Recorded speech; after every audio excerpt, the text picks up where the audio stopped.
حضور نے جب کوئی راز کی بات کرنا ہوتی تو حضرت حذیفہ بن یمان سے کرتے۔ تو فرماتے ہیں کہ میں چونکہ حضور کے ساتھ نماز نہیں پڑھ سکا تھا، کافی وقت گزر گیا، تو ماں نے مجھے اجازت دی حضور کی خدمت میں حاضر ہونے کی۔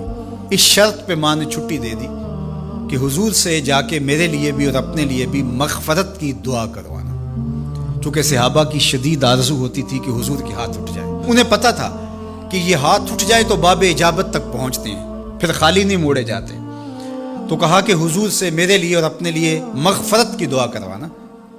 ماں نے اجازت دے دی تو یہ حضور کی خدمت میں آئے۔ کہتے ہیں میں نے مغرب کی نماز پڑھی اور سلام پھرا تو میرے دل میں تھا کہ حضور سے ملوں اور کہوں کہ حضور میرے لیے، میری ماں کے لیے مغفرت کی دعا کر دیجیے، لیکن حضور نوافل میں ایسے مشغول ہوئے کہ مجھے موقع نہ مل پایا، حتیٰ کہ عشاء کا وقت ہو گیا۔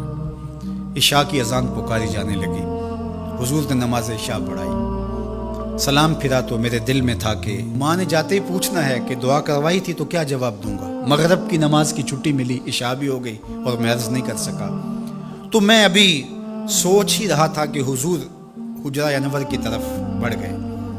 اب جنہوں نے مسجد نبوی کی حاضری کا شرف پایا ہے وہ جانتے ہیں کہ مصلی نبوی سے حجرہ رسول کا فاصلہ ہی کتنا ہے، اور جنہوں نے یہ شرف نہیں پایا، میری دعا ہے کہ وہ اڑ کے مدینے چلے جائیں۔ سچی بات ہے، جس نے وہ شہر نہیں دیکھا اس نے کچھ بھی نہیں دیکھا۔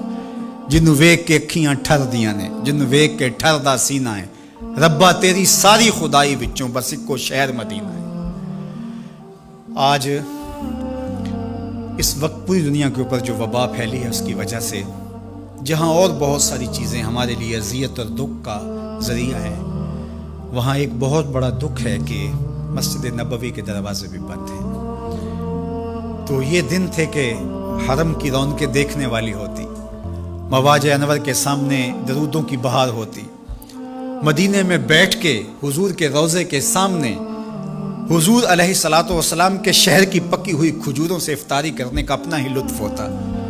آج مدینے کے لوگ بھی ترس رہے ہیں، بچپن سے لڑکپن تک اور لڑکپن سے جوانی تک اور جوانی سے بڑھاپے تک 80 سال عمر ہو گئی، جنہوں نے رمضان المبارک کا روزہ مسجد نبوی سے باہر کبھی کھولا ہی نہیں، آج اپنے گھروں کی چھتوں پہ کھڑے ہو کے میناروں کو دیکھتے اور چیخیں مار رہے ہیں۔ اللہ اس وبا کے دن مختصر کر دے اور اس امت کے لیے آسانیاں پیدا کر دے۔ تو حضور علیہ السلام اٹھے مصلی انور سے اور اپنے حجرہ انور کی طرف چل پڑے۔ تو حضرت حذیفہ بن یمان کہتے ہیں کہ میں بھی حضور کے پیچھے چل پڑا، غیر ارادی طور پہ کچھ رفتار تیز ہو گئی تو قدموں سے آہٹ پیدا ہوئی۔ تو حضور نے ارشاد فرمایا کہ من ھذا، کون ہے؟ پھر خود ہی کہا حذیفہ تو نہیں؟ قلت تو نعم، میں نے کہا جی جی حضور میں حذیفہ ہوں۔